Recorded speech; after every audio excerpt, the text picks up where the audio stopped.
না, আমাকে মেরো না, আমাকে মেরো না প্লিজ। মাঝে মাঝে মনে হচ্ছে এই চাকরির জীবন ছেড়ে সাধারণ জীবনে ফিরে যাই। ও ভাই, এখানে পরের বাসটা জানি কখন আসে? 8টার বাস তো চলে গেছে, পরের বাস আসবে রাত 12টায়। কেন, কোথায় যাবেন আপনি? বাসা আমার মঙ্গলপুর। এই কদিন থেকে অফিস দেরিতে ছুটি হচ্ছে।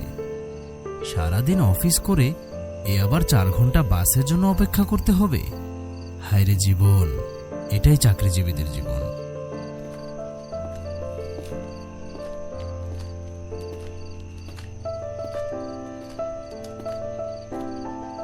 আমার নাম সুজন।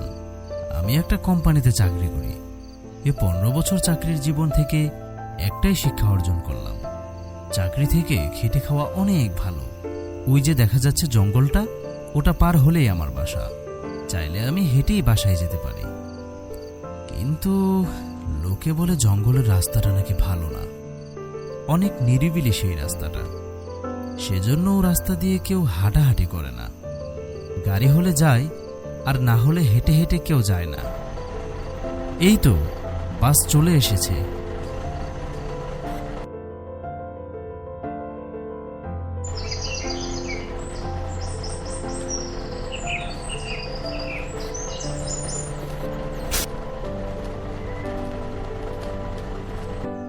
আরে রফিক সাহেব যে। সুজন, কাজ কেমন হয় আপনার ফ্লোরে? হয় মোটামুটি। আপনি যাওয়ার পর থেকে তো আমাদের ফ্লোরের নাজেহাল অবস্থা। কেন, কি হয়েছে? কোনো সমস্যা হয় নাকি আবার? ঝামেলা তো শেষই হচ্ছে না। আজকে এ আসে তো কালকে ও নাই। আপনি ওই ফ্লোরে না থাকায় এর থেকে বেশি কি আর আশা করা যায়? সব তো চোখের সামনেই দেখলেন। কি একটা অপবাদ দিয়ে বের করে দিল ওই ফ্লোর থেকে আমাকে। কিন্তু ভাই, আপনার কোনো দোষ ছিল না, এটা আমরা সবাই জানি। যাই হোক, বাদ দেন ওসব কথা। যা হওয়ার তা তো হয়ে গেছে। তারপর বলেন, কদিন আগে যে একটা প্রজেক্টে ঝামেলা হয়েছিল, আর যে কারণে জিএম স্যার আমাদের ফ্লোরে গিয়ে রাগারাগি করেছিল, ওটা কি সমাধান হয়েছে? না ভাই, আজকে ওটা ফাইনাল করার কথা আছে। আচ্ছা ঠিক আছে, তাহলে আপনার সাথে পরে কথা হবে।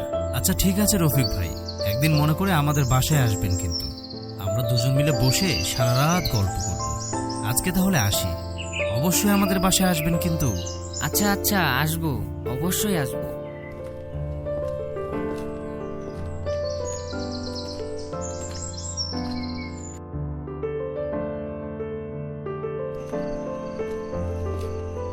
ইস, একটুর জন্য বাসটা ধরতে পারলাম না।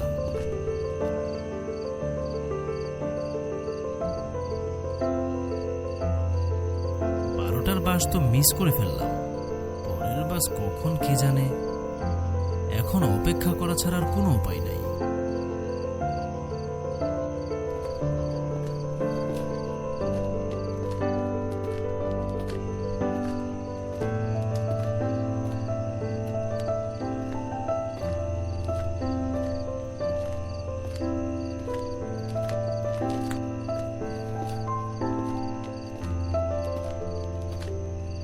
একটা বেজে গেল, পরের বাস তো এখনো আসলো না। কি করব এখন? নাকি আজকে হেঁটে হেঁটেই চলে যাব? আমি ভয় পেলেও গুটি গুটি পায়ে হাঁটা শুরু করলাম।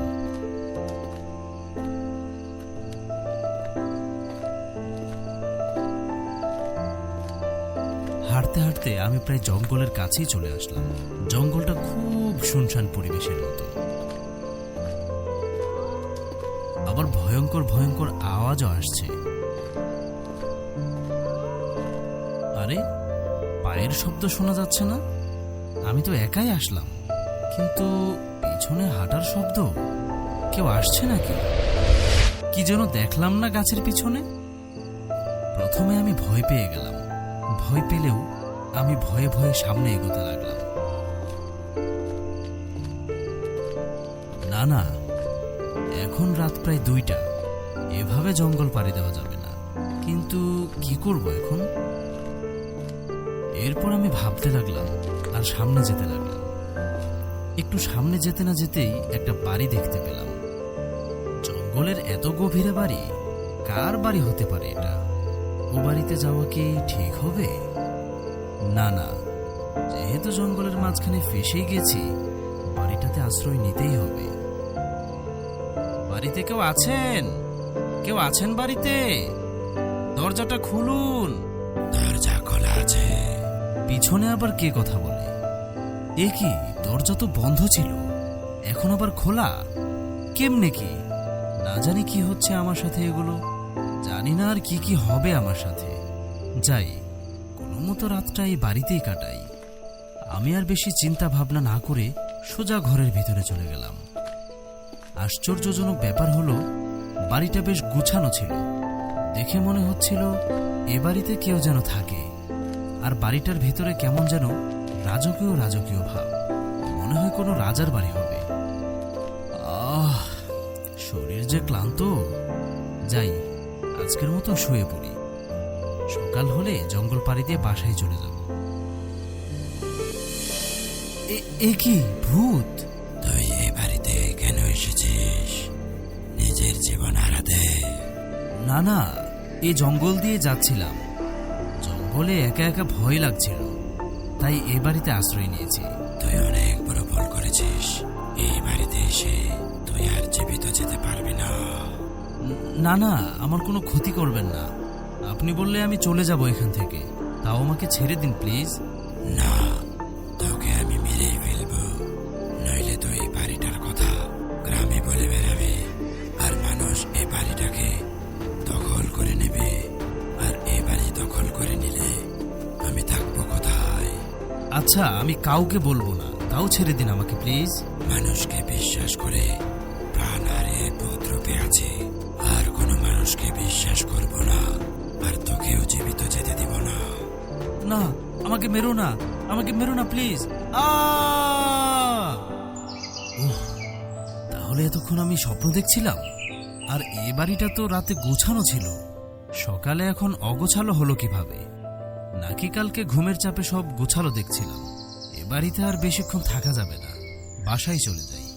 ভাগ্যেই সেটা স্বপ্ন ছিল, সত্যি হলে তো আমাকে প্রাণেই মেরে দিত।